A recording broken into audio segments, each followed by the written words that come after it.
We are fed the transfer portal by a fire hose, especially in the off season.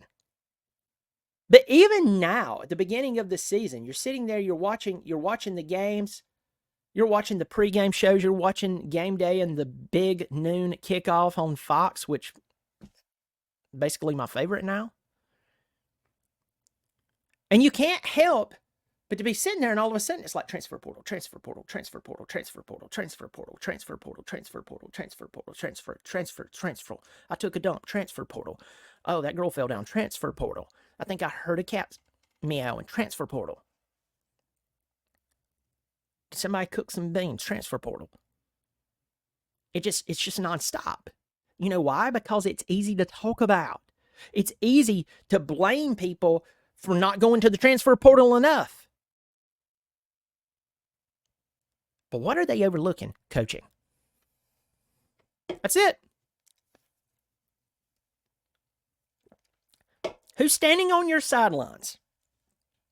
As the head coach, the offensive coordinator, the defensive coordinator, position coaches on each side of the ball.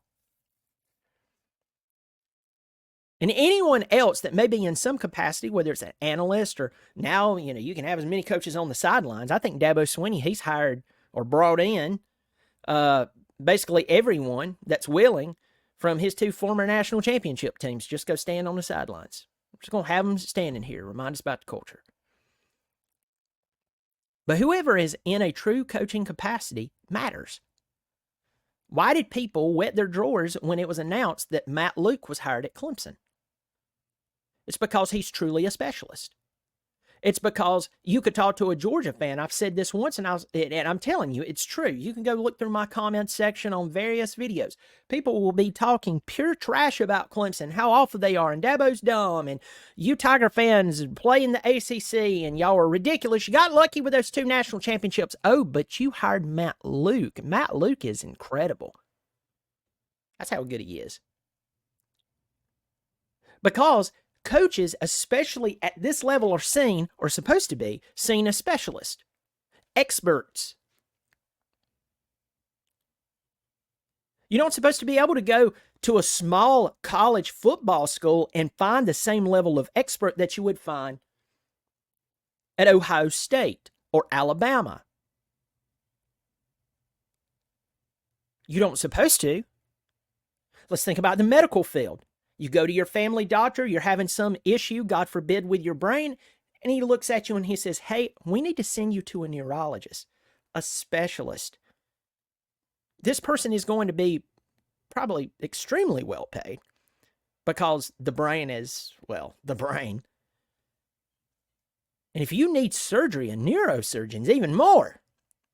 Not just anyone can be a neurosurgeon, not knocking anyone that is not a neurosurgeon. But they are paid very well because they're expected to do a very difficult job that I can't do and most likely you can't do. And the same is with college football coaches. A head coach, no matter how they run the program, whether it's more of a CEO type and they make the right hires and they let them do what they do by trusting their hires, or they're more hands-on. They're more of a Nick Saban. Maybe they're more of a Lane Kiffin who's calling plays, and even when he's not calling plays, he still is calling plays. The point is, coaching matters. As I said before, think about this. Almost every team except for Clemson and the service academies uses the transfer portal. They all should be doing great, but they're not. In Florida State and Notre Dame, these 2 schools are the best examples of it. I think they're 2 of the best examples of it. I think that they prove that you actually have to have good coaching. I'm not knocking Mike Norvell. I think Norvell is a good coach. But sometimes bringing in players, no matter who they are, they still have to mesh, they still have to execute, and you still have to have the coaches around you. As the head coach, those position coaches still have to do their thing. I have preached this over and over as Clemson's main problem on the offensive side of the football. And I've added that just because you fired someone that you shouldn't have hired in the first place, just because they're gone, their influence is still there. And unless someone graduates, and you graduate them out and they have no more eligibility, or they're a younger player and they really didn't spend that much time around that position coach, you're in a pickle.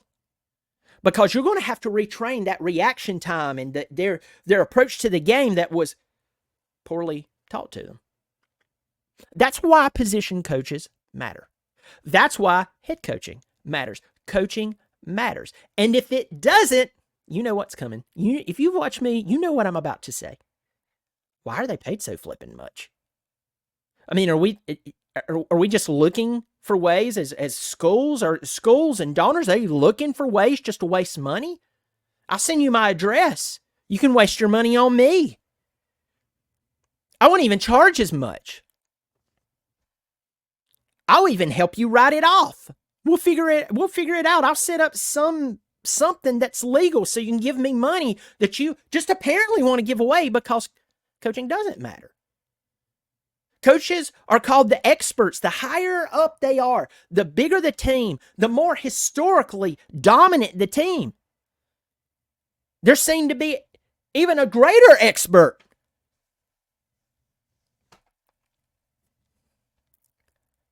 I don't buy it all the time. So the transfer portal is a good tool.